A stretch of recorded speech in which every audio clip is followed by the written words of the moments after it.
All right, Alexander, let's talk about the European Union and Ursula's trip to London to meet with Stammer. It's my opinion that these meetings are all about rolling back Brexit.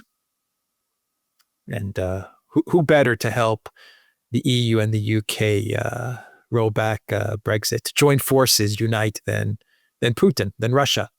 Right? Russia's like the Swiss Army knife of for globalists. It can solve all kinds of globalist problems, right? So Ursula and Stammer, they're talking about how the UK and the EU, they need to reintegrate, to get closer together in order to take on the threat of Putin. Ursula claimed that Russia cut off the gas to Europe. They love saying that, but that's her claim. Stammer's talking about UK EU unity. The subject of unity, Alexander, the European Union is trying to hold it together, it seems. Yeah. What are your thoughts? Well, exactly. I mean, can I just say about Ursula coming to London and meeting with Stammer? You're absolutely right in the sense that obviously, their main topic is going to be Ukraine and all of that. But the reality, the underlying substance of it is one further big step, one big step at a time towards bringing Britain back into the EU. I mean, this is the agenda. And by the way, if you follow the British media, you can see this. You can see that two of the most strident pro-Ukraine, pro-Zelensky, anti-Trump media outlets in Britain are the Financial Times and The Guardian. And they're constantly saying that what Britain now needs to do is to make a choice between the United States and the EU. And of course, it goes without saying that what they're saying, what Britain should do, what Starmer should do, which is, of course, exactly what he wants to do, which is to turn back towards the EU.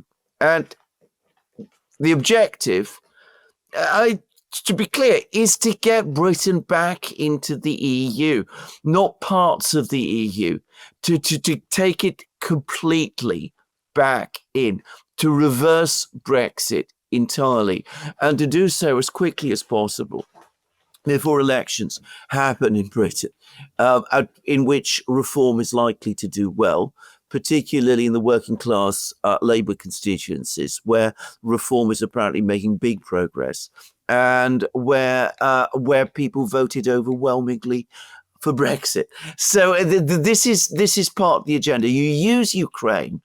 You use the topic of Ukraine to facilitate the reversal of Brexit. No doubt about it. But having said that, there is a bigger story here as well, because one of the most extraordinary things of the last couple of days, the last week or so, is that the Americans presented their plan for a final settlement of the conflict in Ukraine, or at least a settlement of the conflict in Ukraine. I'm not sure how final it would really be, but anyway, a settlement of the conflict in Ukraine, which is basically the Kellogg plan. Now, the Kellogg plan, I don't think it has any prospect of success, but at least it does take into account some of the realities that the Russians occupy huge territories of eastern Ukraine, that they are in control of Crimea, that none of that is going to be reversed, that the Russians adamantly oppose Ukraine joining NATO, that so long as Ukraine exercises or purports to exercise or intends to exercise the right to join NATO, the conflict in Ukraine is going to continue. The Europeans reject that wholly. They rejected the plan in its entirety. They backed Zelensky to the hilt when he rejected the plan entirely.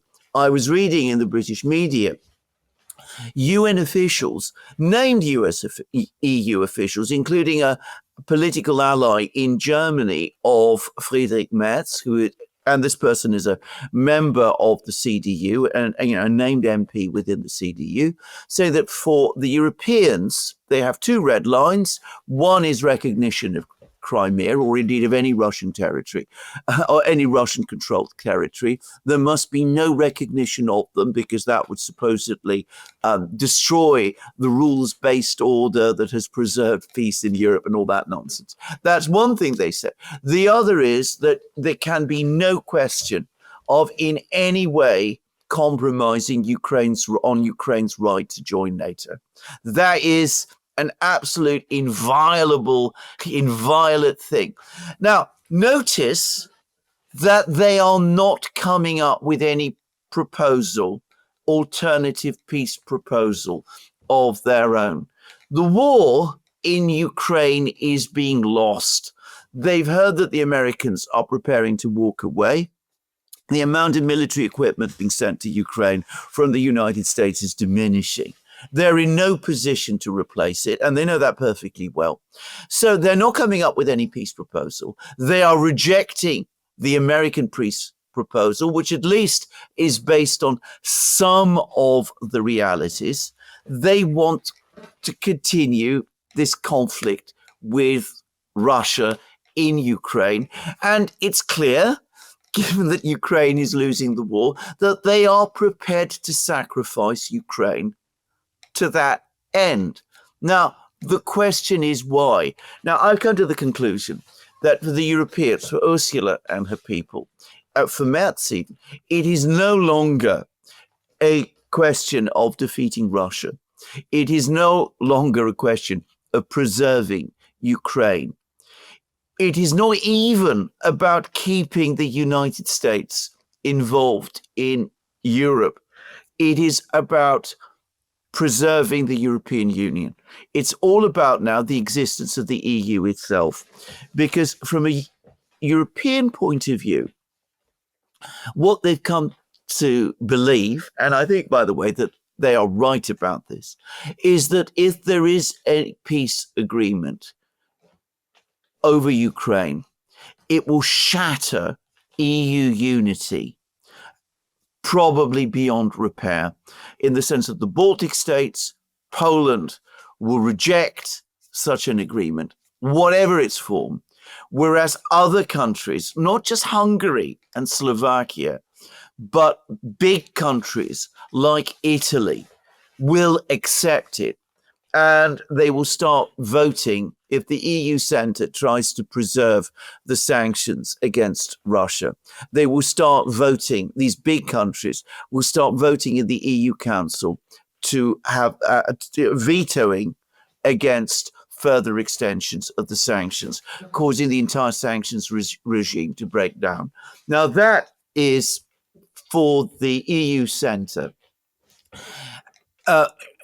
a critical danger. It is almost an existential risk, because exactly as you said at the start of the program, they have now built the entire project of EU integration, and, by the way, of bringing Britain back into the EU.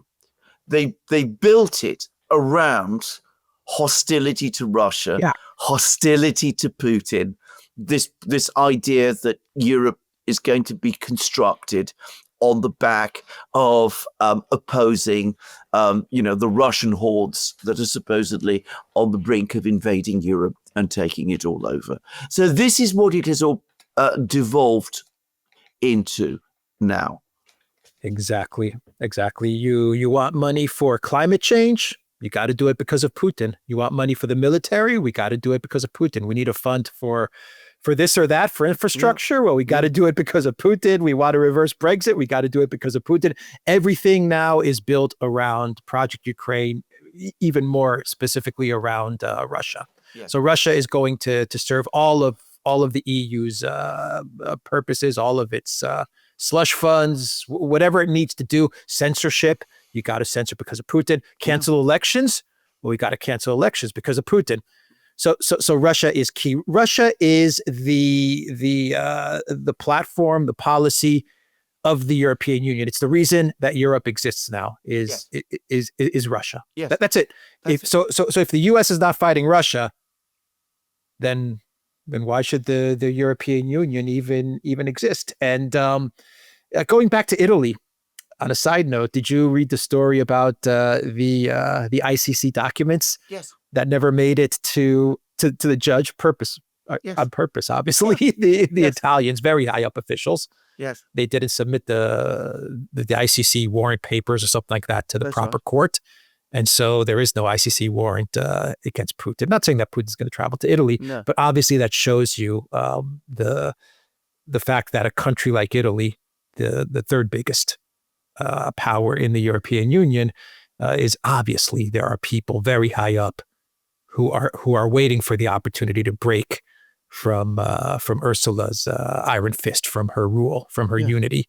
Obviously, Hungary is a country that is ready to that has broken away and just needs support. You have Slovakia, Fico going to Victory Day on May 9th. The European Union was furious. Orban is saying that he's hinting that maybe he's not going to vote for the renewing of sanctions and the frozen assets. The EU is terrified about those frozen assets being released back to Russia, because who knows what funny business was going on there. Absolutely. Just before you continue with that. No, I'm done. So all of those things are because on the question of the frozen assets, you remember some months ago, maybe a year ago, you said that they'd probably already dipped into the capital because the interest was not enough to cover all that they've been doing. And I'm sure you're absolutely right about that. There isn't those 240 billion euros of assets in Euroclear. When we actually do the accounts, we'll find out that there's an awful lot less. And of course, a lot of the interest has already been used, all kinds of things. The Estonians have already talked about this. They've already said that if the assets are unfrozen, then European taxpayers are going to take a hammering, because much of that money has already gone and they're going to be legally obliged to return it, and it isn't there anymore. But that's just the frozen assets. I mean, there's all sorts of other things that one could say here. First of all, about Italy, let's talk about Italy. I mean, you're absolutely right about the whole ICC warrant business, about the papers never reaching the judge and all that. It is clearly done on purpose.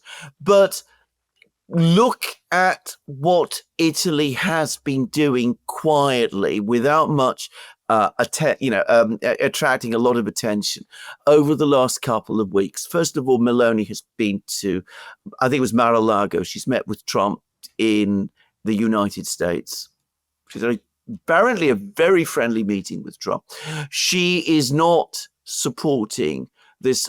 She's never supported, in fact, she's always opposed the plan to send European troops to Ukraine as part of a peacekeeping force, reassurance force, whatever it is. Apparently, Italy has stopped sending weapons to Ukraine. I mean, this has apparently been going on for quite a long time. And Italy has been quietly, apparently, supporting American moves towards negotiating an end to the conflict. Italy is not even increasing military spending. They're not spending 2% of GDP on military, and they apparently have no plans to do so. Italy has quietly bailed out of the whole Project Ukraine project. I mean, they've bailed out of it. They've done it in a very clever way. They've done it in a way that doesn't attract attention. Meloni still goes to all the meetings. She doesn't say very much. When she does say things, she says it very much to the point. But in all practical terms, they're out.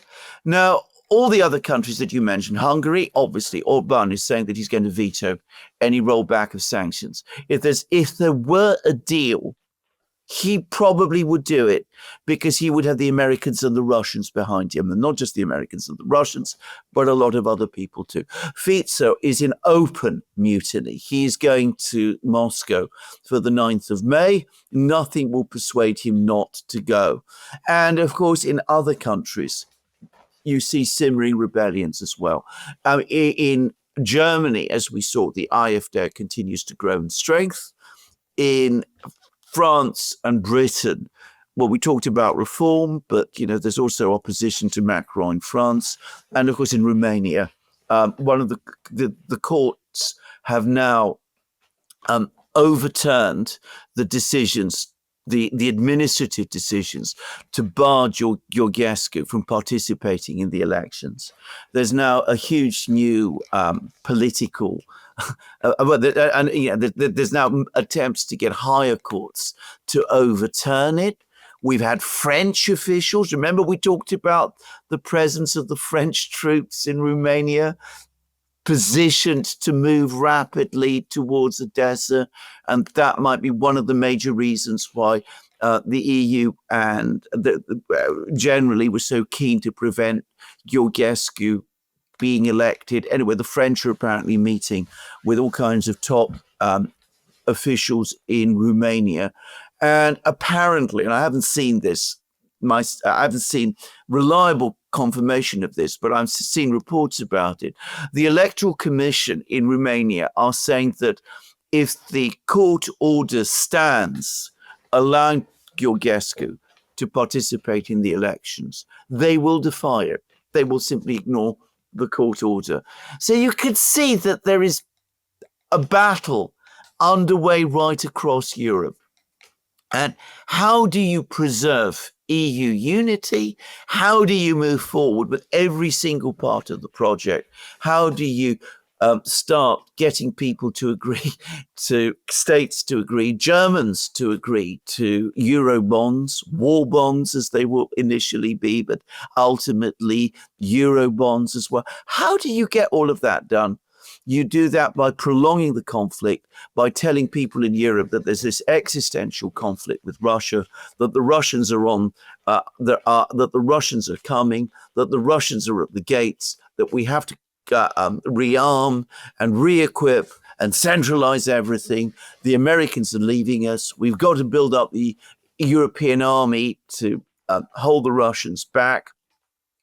We've got to do all of this industrialization, which is, to underpin rearmament, and it's all got to be organized from Brussels.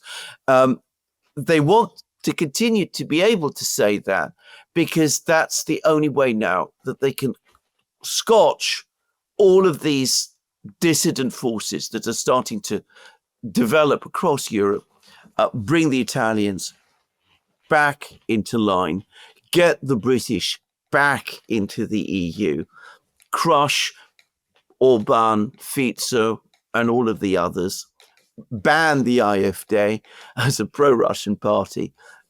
That's the only way they can do it, by keeping the war going. Reverse Brexit as well. Reverse Brexit, absolutely. So basically they need time. What the EU is fighting for is time. That's right. And I wonder what their timeline is. Is their timeline another year, a year and a half, in the sense that they're saying, you know what, let's wait out Trump. Yeah. We're not going to be able to beat the United States. No. We're a vassal to the United States. Yes. We are a vassal to the United States. We know it. So let's wait out Trump till the midterms. Exactly. And then maybe we'll get the Democrats in there and then they can start investigations on Trump and then we're in the clear. Wow. Or is it, let's wait out Trump until the next elections, and maybe not only will we not have, we'll also have a Democrats in one of the chambers in Congress, but maybe we'll also get a Gavin Newsom president or someone as president who's just going to go to who's going to default to Obama, Biden foreign policies. So is the plan, let's wait out Trump until the midterms, or is it let's wait out Trump until the next election cycle? So in order to wait out Trump so they can get back to the good old days with Biden, with a Biden-Obama type of administration in the U.S., it's important that they keep the conflict in Ukraine going, even if they have to sacrifice all of Ukraine. Maybe Ukraine can last another year or two. If we could just give them enough support, they can last a year or two, and then we've got changes in the U.S. Absolutely. Is that the timeline? Absolutely. Can I just say something? I think that the key is the midterms. Because the other thing about Ukraine is that Ukraine is the issue of Ukraine, the topic of Ukraine, not only helps the EU to preserve its own unity, but it's also the issue, the one issue that the Democrats have, and which is bringing them all together. Because at the moment, the Democrats look to be in a very, very bad shape indeed. I mean, they're continuing apparently to sink in spite of all of Trump's problems. But clearly, you want the Democrats to come back strong in the midterms to at least recapture maybe the House, even if they can't manage the Senate, but at least something to put Trump on the defensive, to then bog Trump down in all kinds of investigations and all of those sort of things. So I suspect the calculation is that you only have to wait until the midterms. I think the view, the conventional wisdom in Europe is that Trump's popularity is going to implode. I'm not saying this is going to happen, but I think that's what all of these people are saying to each other. Trump's popularity is going to implode because there's going to be a recession in the United States. The tariff policy isn't going so well, all of that. Trump's popularity is going to implode. The Democrats will sweep back in with the midterms. Then we're through the danger point. If we can keep Ukraine going until then, fine, we're through. We've come through. What happens to Ukraine after really doesn't matter anymore. And of course, you use Ukraine to hold things together in Europe, and you use the topic of Ukraine to hold the Democrats together as well. Because at the moment, as I said, they don't look to be in good shape at all. And they're very unpopular, even with most of their own voters. Yeah. And it gives the EU the time that it needs if they get a result that's favorable to them in the midterms in the US.